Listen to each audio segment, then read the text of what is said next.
তাআলা আনহু রাতের আঁধারে ঘুরে বেড়াতেছেন। আমিরুল মুমিনিন নেতা কারে বলে দেখেন, রাতের আঁধারে ঘুরে বেড়াচ্ছেন, কোথায় কি হয় না হয়। মরুভূমির ভিতরে একটা তাঁবুর মধ্যে আলো জ্বলে, কাছে যে বাচ্চাদের কান্না শুনতে পেলেন, গিয়ে দেখছেন মা কি যেন রান্না করে আর বাচ্চারা কাঁদতেছে গভীর রাত্রে। আমিরুল মুমিনিন বলে, মেয়ে এলো, তুমি তো বড় নিষ্ঠুর, এত রাতে রান্না করো কেন? সকাল সকাল রাঁধতে পারো নাই কেন? সন্ধ্যার সময় খাওয়াই দিতে, বাচ্চাগুলি কাঁদতো না। মহিলা বলতেছি, পথিক তুমি কি? তোমার তো আমি চিনি না। আমি এই বাচ্চাগুলি, আমরা কিন্তু মদিনার লোক নই, আমরা মদিনার বাইরের লোক, এই দেশের লোক নাই, বাইরের থেকে এসেছি। মদিনার সরকারের কাছে কিছু পাবো, সাহায্য নেওয়ার জন্য এসেছি, কিন্তু মদিনার খলিফার কাছে এখনো যেতে পারি নাই। আমরা আজকে 3-4 দিন না খাওয়া রয়েছি, ক্ষুধার জ্বালায় বাচ্চারা কান্দে। আমি হাড়িতে কোনো খানা রান্না করি না, বাচ্চাদেরকে সান্ত্বনা দেওয়ার জন্য হাড়ির ভিতরে পানি আর পাথর দিয়ে নাড়াচড়া করতেছি।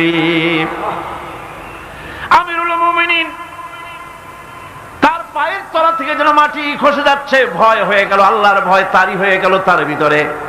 বললেন, মা একটু অপেক্ষা করো, দেখি কিছু করতে পারি নাকি। দৌড়ে চলে গেলেন বাড়ি। বৃদ্ধ আসলামকে ডেকে বললেন, বাইতুল মালের দরজা খোলো, বস্তা নিয়ে আসো, আটা ঢুকাও, পেঁয়াজ ঢুকাও, রসুন ঢুকাও, তরি তরকারি ঢুকাও। ঢুকানো হয়ে গেল, বস্তা মুখ বান্ধ।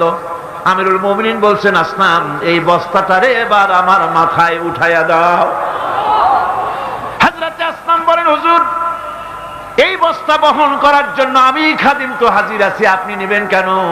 আমিরুল মুমিনিন বলছেন, দেখো যেই দৃশ্য আমি দেখে এসেছি, কিয়ামতে আমারে আসামি বানানো হবে, তোমারে বানানো হবে না, কাজী আমার বোঝা আমার মাথায় উঠাও।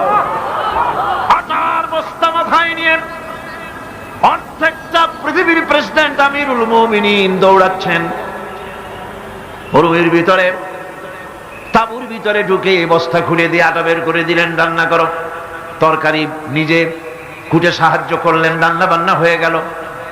এবার হযরত ওমর বাচ্চা দুইটাকে দুই উরুর উপরে নিয়ে রুটি ছিঁড়ে তরকারি মাখায়া খাওয়াতে লাগলেন, আর বললেন, মা তুমি খাও। মহিলা খাচ্ছে।